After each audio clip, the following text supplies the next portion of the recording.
and welcome to Book 101 Review. Book 101 is all about the books that I read for the last 40 years, and today I have my special guest. He is a world leading driven selling thought leader, none other than Mr. Marc Von Musser. Thanks for having me. I'm excited to be here. Welcome, Mr. Mark. And can you please introduce more about yourself that I miss? Sure. My name is Marc Von Musser. I am the founder of Soar and Roar and Heart Driven Selling, which is an upgrade because the buyer has evolved. I realized many years ago that we needed to upgrade our sales process. And I started when I was actually 10. So I've been in the sales game for over 50 years, 5 decades, as crazy as that sounds. I started selling candy door to door, then newspaper subscriptions. And over the years, I got obsessed with the passion about somebody that says yes or no. And so if there was a book on the subject, I read it, I studied it, I tested it. And over the years, I did over 500,000 sales calls. I ended up doing 10,000, 20,000 door knockings, going door to door. I've also done well over 10,000 sales. I mean, 10,000 one-on-one presentations. And over the years, that's led me to teach sales in God knows how many industries. And a couple of the most notable, I was director of coaching and sales training for Tony Robbins. Every department that I took over and started training, we grew over 300%. And Tony's been in the game as the number one thought leader in self-help for over probably 40 years.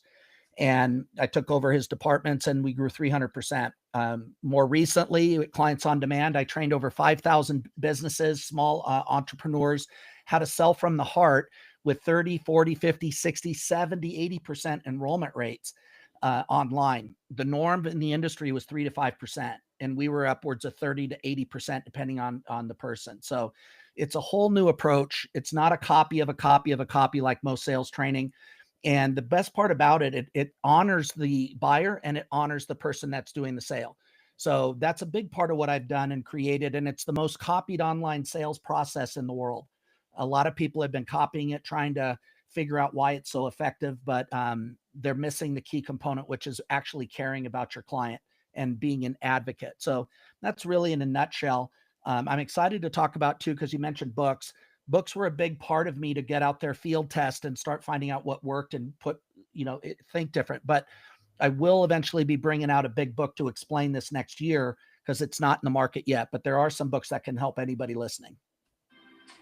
And Mr. Mark Von Musser, thank you so much for sharing your knowledge and wisdom to the world. Hoping for more and more empowering advocacy to come.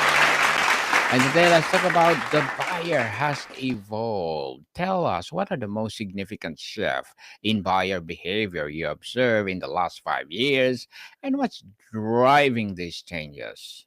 It's a really great question, Daniel. So the buyer has changed in a direct response to the increased amount of attention grabs for your wallet and your attention. So when I started, when we'd go door knocking, I might be the only person that would door knock in that person maybe every month, maybe every other month, every 3 months. When I would cold call, or if I was calling, I might be one call maybe a week. They're not getting inundated. Well, jump ahead. What happens now when you turn on Facebook? What do you see? A ton of ads coming at you, and you have to kind of sift through those. And then when you look at your phone, there's ads on there too. When you look on your text, there's ads on there too. And then when you go ahead and want to buy something, there's a sales guy right up in your grill. So what's happened over the years, as the salespeople got more aggressive, they were using more posture selling and pressure selling to get the sale. It was never about the buyer. And the buyers created these defense strategies to block them. And you can call them lies, but they're defense strategies because they don't want to be taken advantage of again. Some of them, Daniel, you might do yourself. I know I do as well. When somebody calls on the phone, I'm not interested. Or I have a blocking. You can block them now with the do not call registry. When I go into a store and somebody jumps into your face, hi, how can I help you? You immediately go, what? I'm just looking. These are defense strategies. The same thing happens when you're on the phone with somebody. They're showing up on the phone to get information, hopefully solve the problem, but they don't want to buy. So a lot of times, as that saying, which is not true, but buyers are liars. It's not that they're lying. They're not feeling safe. They don't trust you yet. And the salesperson or the business owner is not just competing with the one person they're sitting with. This person they're sitting with has already been taken advantage of or lied to hundreds and hundreds and hundreds of times by salespeople in the industry. So the buyers have completely created these buyer defenses. And that's a big reason why most people are so inadequate when they try and do sales. To give you an example, in online selling, I created Heart Driven Selling and was known in the online space as the highest closing person in the entire industry. And the absolute norm when I started in that industry was 3 to 8% closing percentage. So if you did 100 calls, if you were good, you did 8 sales. If you were not good, you do 0 to 3. My team, the team that I trained, we averaged 31% just by comparison. And the people I trained that had no background in sales ever were getting 30, 40, 50, 60, 70% because they were selling for their own business. So there's a certain level of authority there. And so the buyer has absolutely evolved. You have, and I have. We're tired of being pressured. We're tired of being lied to. We're tired of being manipulated. And what the buyer wants is an advocate. The buyer wants somebody that's going to keep it real. Talk to them and do that. And when you do that, you can be very effective because they want to buy, but they don't want to be sold. Big difference. Does that make sense? Makes sense, Mr. Mark. So, how has technology redefined what buyers accept from brands? It's another great question. So here's what I noticed is that we're currently in a buyer trust deficit. Buyers don't trust the ads. They don't trust that it might pique their interest, but they still are skeptical. Skepticism is fine, but it's a reaction because of all the promises that have been previously made to them that were not fulfilled. So they're skeptical.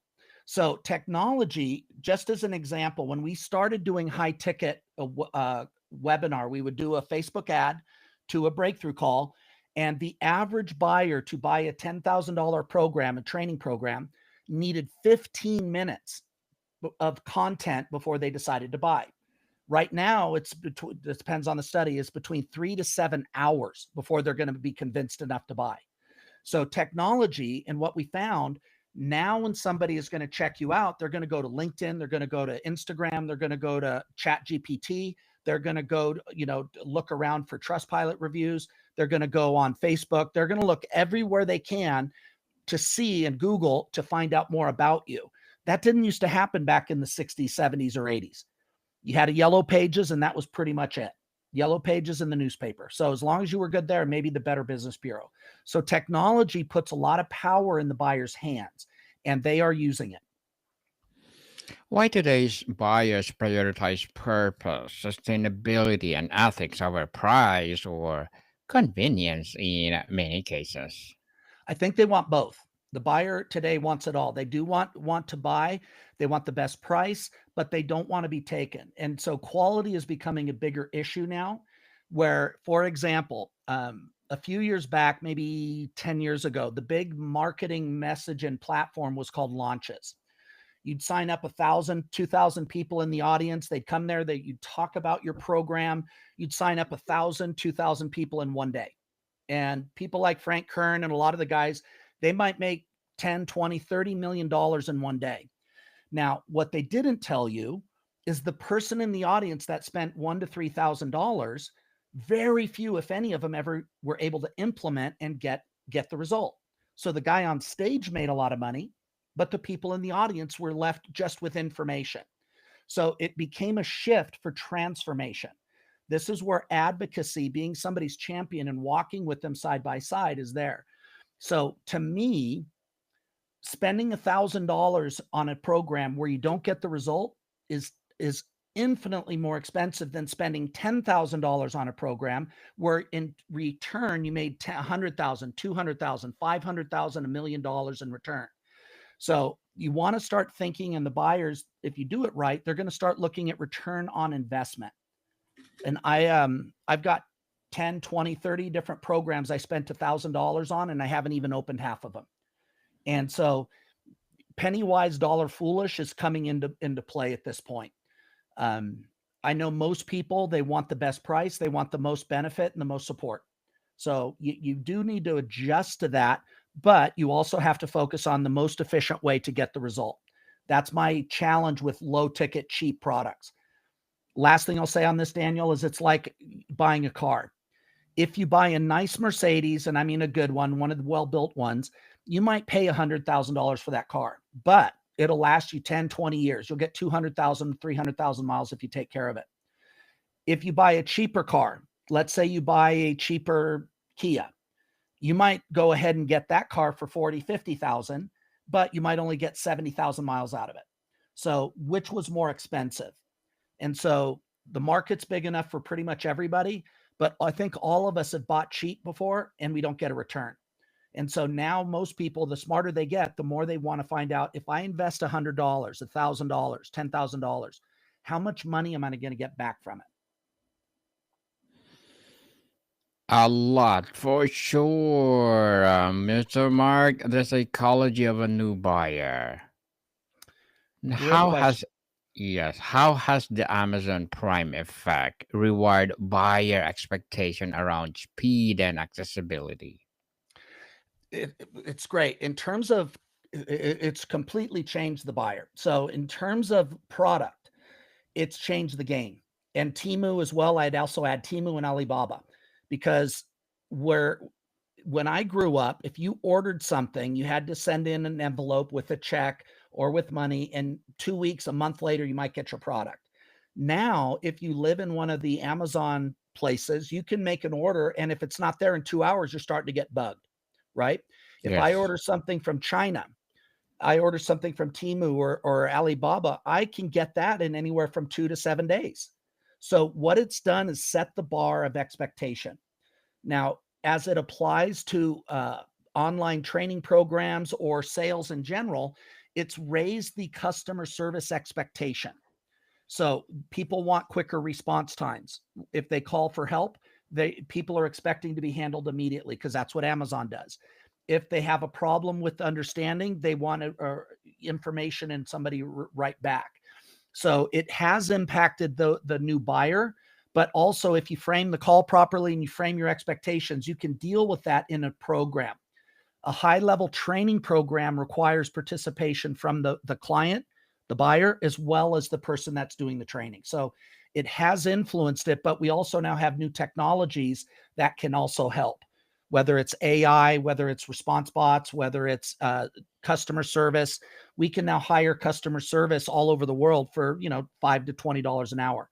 So it's changed on both sides. And if somebody is not making customer service a main priority, they're leaving the bulk of their business on the table. You want to increase with high technology. You also want to balance that with more high touch. So whether that's proactive reach outs on the phone, whether that's video emails, there's a lot of new technologies we have now to give that personalized touch as well. Personalizing touch. That's what people like nowadays. And fast and quick. Yes. Buyers want tailored experiences but fear data exploitation. How can a brand strike this balance? Um, I think it's to take a step back. For me, it sounds corny, but the golden rule. That's always been a guide. How do I want to be treated if I'm a buyer on a sales call? I just had this last week. I was on with a very big marketing firm. I was wanting to find out about their process, their program, their successes, what they do, what they don't do. And the sales guy was terrible. He was the director of their sales program, and they put him on to talk to me, but it was a terrible experience. So I always think the golden rule is a good guideline to start. How do I want to be treated? Well, I want somebody to be on time. I want somebody to know their craft. I want them to be able to explain their business. I want to know what they're doing. And so a lot of times you have to be able to do that, but also I want them to be honest. I want them to keep it real. Now, I'll give you an example. One of the companies that I spoke with said, "Oh, yeah, we've got this huge wonder program. We're going to send out 600,000 to a million emails. You'll get 200 calls a month," right? Quality breakthrough calls. Now, I called back, and then the next person I talked to said, "Well, we'll send out 20,000 emails and you might get 5 calls." Well, which one is it? And so part of the thing that we've talked about in striking that balance you're talking about, treat people how you want to be treated. You don't have to promise everything under the sun, especially if it's not true. Um, I want people on my teams when they're working is I want them to keep it real. For example, I helped build several thousand online businesses for people and helped them learn how to sell it from a place of integrity. When we would be doing our discovery call with somebody who wanted to build an online business, we had to go through a series of questions where I might ask you, okay, Daniel, what's your expertise? What problem do you solve? How good are you at solving it? Tell me about your education. How many people have you helped? And I'd go through a qualifying thing to find out before we take a dime. I want to find out if before I teach you how to make millions, I want to know that you're a caliber human being and that you can actually deliver results. We had many people who were ready to give us $10,000, $20,000. And when I would be asking him questions about their expertise, he goes, well, I've never really done it. Okay, well, have you ever helped anybody get a job? He wanted to help people get jobs. He goes, no. I go, are you currently working? No. I go, did you go to college? No.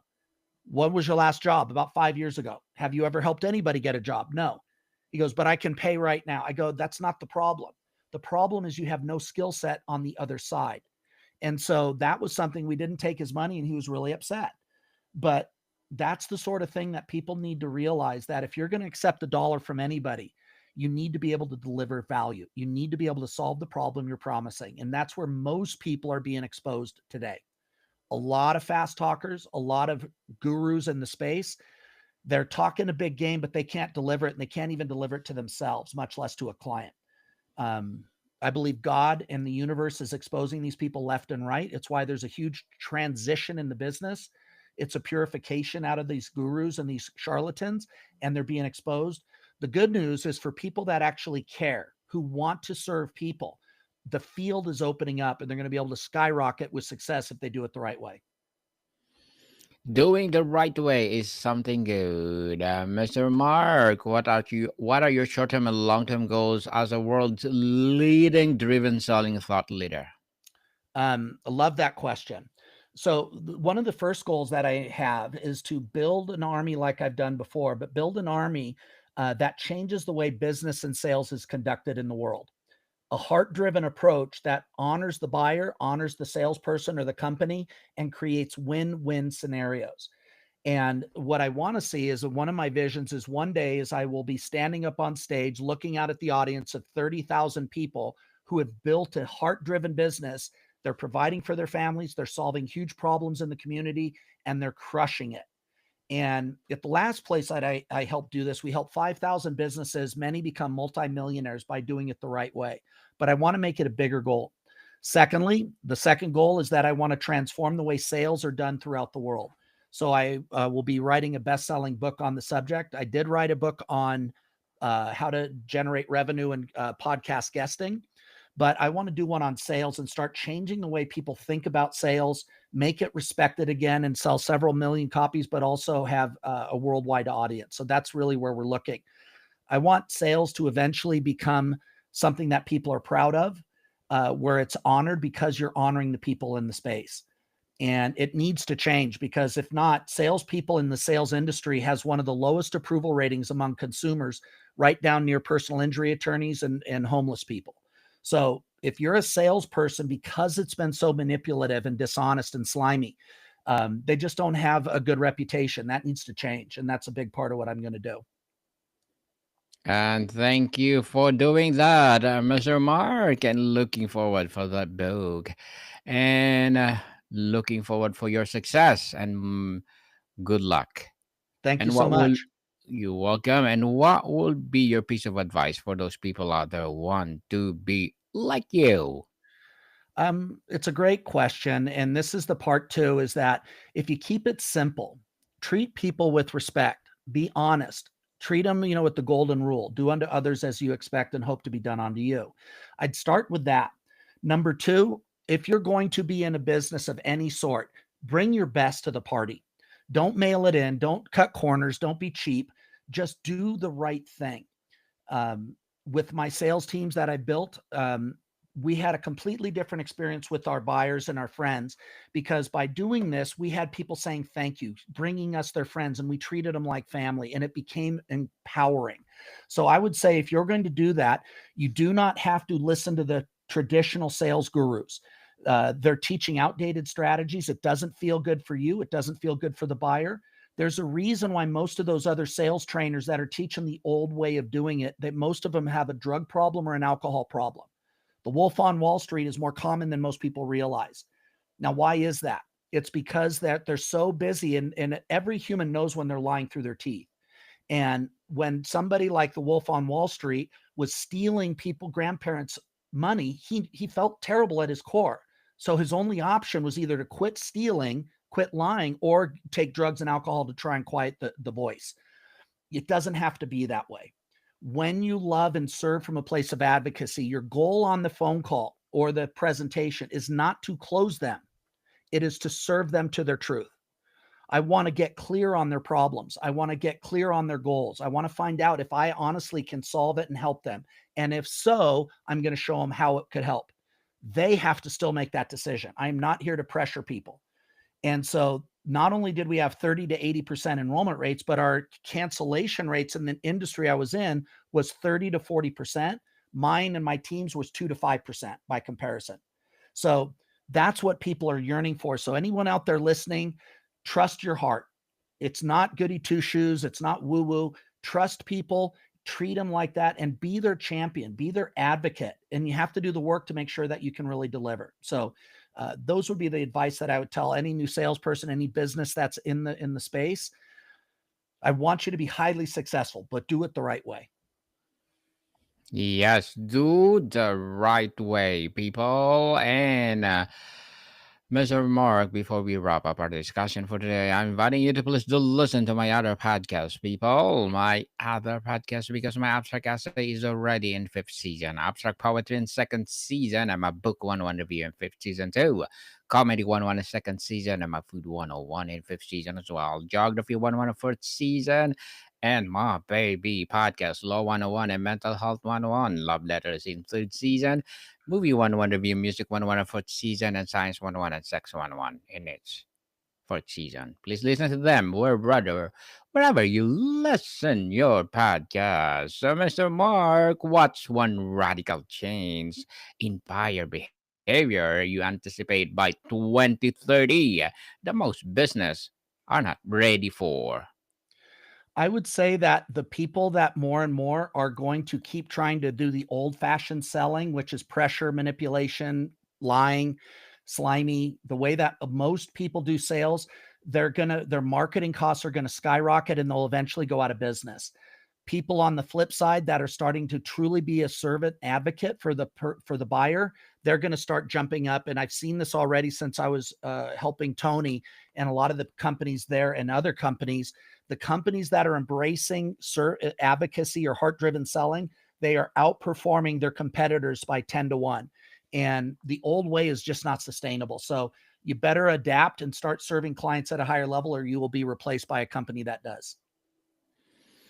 Mr. Marc Von Musser, thank you so much for sharing your knowledge and wisdom through the world, through your selling expertise. So can you please invite our listeners to support your advocacy, your business, or whatever projects that you're doing right now?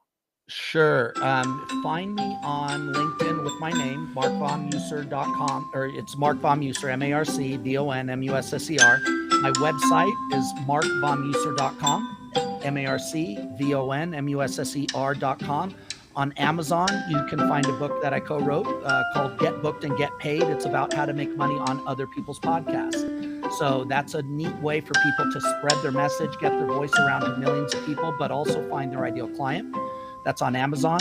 And then on Facebook and some of the other ones, it's just my name. So that's the best way. And also my other company is Soar and Roar, SoarandRoar.com. Either of those you can find me. Yes, people, let's support Mr. Marc Von Musser, because if you support him, for sure, more and more empowering sales techniques to come. So, Mr. Mark, thank you so much for your time. Thank you for having me. Big blessings to you and everybody listening. More to come, people. See you soon.